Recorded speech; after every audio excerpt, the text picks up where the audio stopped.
2025 भर्तियों का वर्ष आज ही सुनिश्चित करें अपना सिलेक्शन और डाउनलोड करें तैयारी कर लो ऐप। नमस्कार, एजुकेशन नगरी में आपका स्वागत है और मैं हूं आपके साथ विनीत। राजस्थान में बहुचर्चित भर्ती परीक्षाओं में धांधली और पेपर लीक के मामलों को लेकर सियासी घमासान जारी है और इसी बीच इन मामलों को लेकर राज्य सरकार ने एक विस्तृत रिपोर्ट जारी की है, जिसमें दावा किया गया है कि सरकार ने पारदर्शिता के साथ काम किया और दोषियों पर त्वरित और कठोर कार्रवाई भी की गई। लेकिन सवाल यह है कि क्या यह रिपोर्ट सच्चाई को सामने लाती है या फिर यह सिर्फ एक राजनीतिक बचाव है। इससे साथ ही विपक्ष ने भी सरकार की इस रिपोर्ट पर कई सवाल भी खड़े कर दिए हैं। सरकार द्वारा जारी इस रिपोर्ट में 4 प्रमुख भर्ती परीक्षाओं की जानकारी दी गई है, जिसमें पीटीआई, एसआई, सीएचओ और अधिशासी अधिकारी यानी ईओ भर्ती शामिल है। सरकार का कहना है कि इन भर्तियों में जैसे ही गड़बड़ी सामने आई वैसे ही त्वरित कार्रवाई भी की गई और दोषियों को सलाखों के पीछे पहुंचाया गया, जब भी पूर्ववर्ती सरकार ने इनको बचाने का काम किया। इसके अलावा रिपोर्ट में यह भी दावा किया गया है कि पिछले 1.5 साल में युवाओं के लिए 10 बड़ी पहल की गई।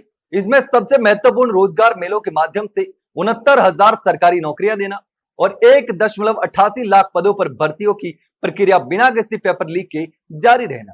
रिपोर्ट में आगे बताया गया है कि आरपीएससी और आरएसएसबी का परीक्षा कैलेंडर पहली बार जारी किया गया है, जिससे परीक्षाएं समय पर हो सके। विभागों को दस्तावेज सत्यापन की जिम्मेदारी सौंपी गई है।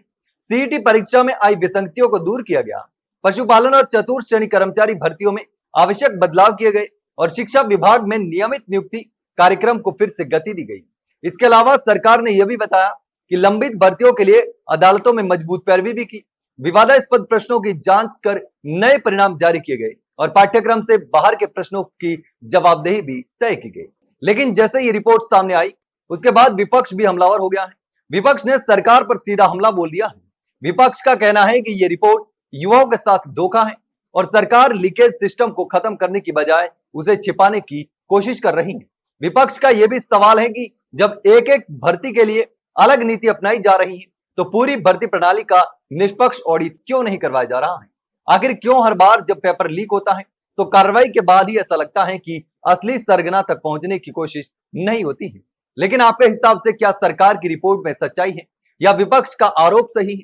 क्या सरकार ने वाकई ईमानदारी से काम किया है या फिर यह सब सिर्फ एक दिखावा है?